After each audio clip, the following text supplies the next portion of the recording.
오늘 우리에게 주신 하나님 말씀은 누가복음 20장 9절에서 18절까지의 말씀입니다. 그가 또 이 비유로 백성에게 말씀하시기 시작하니라. 한 사람이 포도원을 만들어 농부들에게 새로 주고 타국에 가서 오래 있다가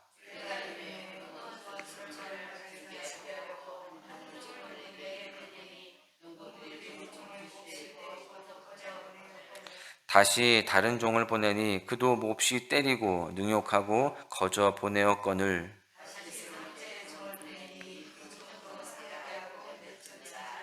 포도원 주인이 이르되 어찌할까 내 사랑하는 아들을 보내리니 그들이 혹 그는 존대하리라 하였더니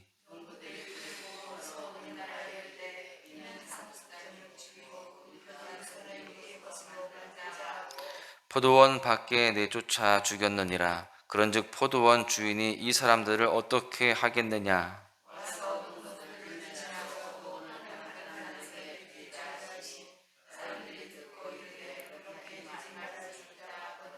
그들이 보시며 이르시되 그러면 기록된 바 건축자들의 버린 돌이 모퉁이의 머릿돌이 되었느니라 함이 어찌미냐. 무릇 이 돌 위에 떨어지는 자는 깨어지겠고 이 돌이 사람 위에 떨어지면 그를 가루로 만들어 흩으리라 하시니라. 아멘. 아낌없이 주는 나무라는 동화가 있습니다. 동화의 초반부에는 한 소년이 나무와 즐겁고 행복하게 놀면서 우정을 쌓아가는 모습이 그려집니다. 세월이 흘러 소년이 나이가 들어가자 소년은 더 이상 나무와의 우정에는 관심이 없고 나무를 통해서 이득을 얻으려고만 하죠. 소년은 나무에게 돈이 필요하다고 합니다. 그러니까 나무는 자신의 열매를 따다가 시장에 팔아서 돈을 얻도록 합니다. 또 소년이 집이 필요하다고 하니까 결국 나무는 자신을 베어서 집을 짓도록 합니다. 나무는 소년이 행복하면 그것으로 만족하고 자신의 모든 걸 아낌없이 내어 주었습니다. 여러분, 세상에 이런 사랑이 있을까요? 세상은 사랑받을 만해야, 사랑스러워야 사랑을 줍니다. 세상의 사랑에는 이유가 반드시 동반된다는 것이죠. 그것이 이 세상에서의 사랑의 원리입니다. 그렇기 때문에 우리도 어떻게든 사랑스러운 사람이 되고 싶어서 어려서는 부모나 선생님에게, 또 장성에서는 친구나 동료들, 또 함께 살을 맞대고 지내는 그 누군가에게 사랑스럽게 보이도록 그렇게 노력하고 또 몸부림치는 거 아니겠습니까? 여러분, 그런데요, 하나님의 사랑은 세상의 사랑과는 전혀 결이 다릅니다. 그분은 이미 우리가 죄인 되었을 때에 우리를 사랑하시고 품으신 분이십니다. 그리고 끝까지 사랑하시는 분이세요. 마치 아낌없이 준 나무와 같이 그분은요, 독생자를 보내시기까지 아낌없이 모든 것을 다 내어주시는 사랑으로 우리에게 그렇게 함께 하셨다라는 것입니다. 오늘은 포도원 농부 비유를 통해서 그 하나님의 사랑에 대해서 함께 말씀을 나누고자 합니다. 유대 종교 지도자들은요, 성전에서 가르치시던 예수님께 나와서 무슨 권위로 이 일을 하는가 이렇게 질문을 했습니다. 그 질문에 예수님은 요한의 세례가 하늘로부터인지 아니면 사람으로부터인지 되물으시죠. 역으로 질문을 하셨습니다. 그때 이 종교 지도자들이 모른다라고 대답을 했어요. 그때 예수님은 나도 무슨 권위로 이 일을 하는지 말하지 않겠다 이렇게 말씀하십니다. 그렇게 종교 지도자들의 공격을 한 방에 무산을 시키시는 거예요. 그리고 오늘 포도원 농부 비유를 말씀하시기 시작합니다. 한 사람이 포도원을 만들어서 농부들에게 맡기고 타국으로 갔습니다. 그런데 표현을 보면은 포도원을 누군가에게 사서 맡긴 것이 아니고 주인이 직접 만든 포도원입니다. 정성껏 노력을 다해서 어떤 목적을 가지고 그 주인이 직접 그 포도원을 가꾸고 만들었다는 거예요. 여러분, 포도원은 시작이 되면 5년째가 되어야 비로소 포도 수확을 얻을 수가 있었습니다. 구약 율법에 따르면 새로 땅을 개간해서 과목을 심으면 3년 동안은 그것을 할례받지 못한 것으로 여겨서 먹지 않았다고 해요. 그리고 4년째가 되면 그 열매는 거룩하다고 여겨서 다 하나님께 드렸습니다.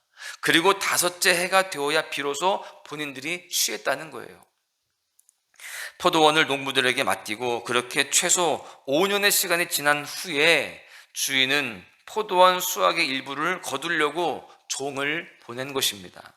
그런데 농부들은 주인의 종을 구타하고 빈손으로 돌려보냈어요. 주인은 다시 다른 종을 보냈지만 농부들은 그 역시 때리고 능욕했습니다. 이렇게 총 3번 종을 보낸 주인은 이제 마지막으로 아들을 보내게 됩니다. 내 아들만큼은 존대하리라, 이렇게 생각을 한 것이죠. 그런데 농부들은 아들마저도 잡아 죽이고 포도원을 자신들의 것으로 만들고자 했습니다. 구약에 보시면 하나님께서는요, 여러 번 그 백성 이스라엘을 포도원에 비유하셨습니다. 하나님께서는 사랑을 가지고 이스라엘을 하나님의 백성이요 민족으로 삼으시고 이스라엘에게 극상품 포도 열매를 기대하셨습니다. 즉 하나님의 말씀과 율법에 순종해서 거룩한 삶을 살아내기를, 아름다운 열매를 맺기를 그렇게 기대하신 거예요. 그런데 이스라엘은 오히려 그 반대의 열매를 맺게 되죠. 여러분, 그들은 최악의 포도를 맺는데요, 불의와 불신앙의 열매를 맺었습니다. 하나님께서는 그럼에도 불구하고 그런 백성들을 포기하지 아니하시고 사랑하셔서 그의 종들, 즉 선지자들을 보내셔서 이스라엘을 책망하시고 돌이키기를 계속적으로 말씀하시면서 열매 맺도록 권고하셨습니다. 그런데 하나님의 백성들과 그 백성들을 이끄는 지도자들은요, 대체로 부정적인 그런 반응을 보입니다. 하나님의 종인 선지자들을 감옥에 가두고 죽이는 그런 만행을 저질렀어요. 그 마지막으로 잡아 죽인 종 중에 세례 요한이 들어가는 겁니다.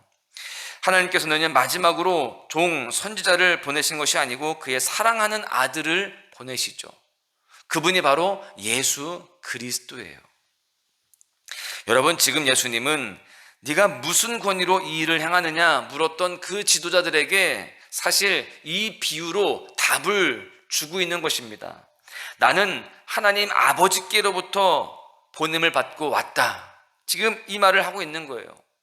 예수님은 보내신 분, 곧 성부 하나님의 권위로 이 일을 행하고 계신다라는 겁니다. 여러분, 이처럼 하나님께서는 예수님을 보내사 이스라엘의 마지막 회개를 촉구하시고 회복의 길을 열어주셨습니다.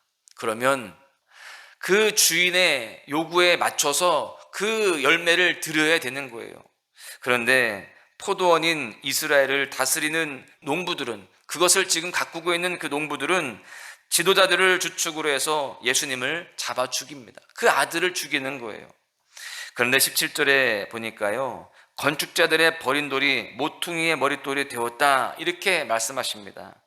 당시 집을 지을 때 그 기준이 되도록 모퉁이에 처음 놓는 가장 반듯하고 또 중요한 돌을 가리켜서 모퉁이 돌 혹은 모퉁이의 머릿돌이라고 불렀습니다.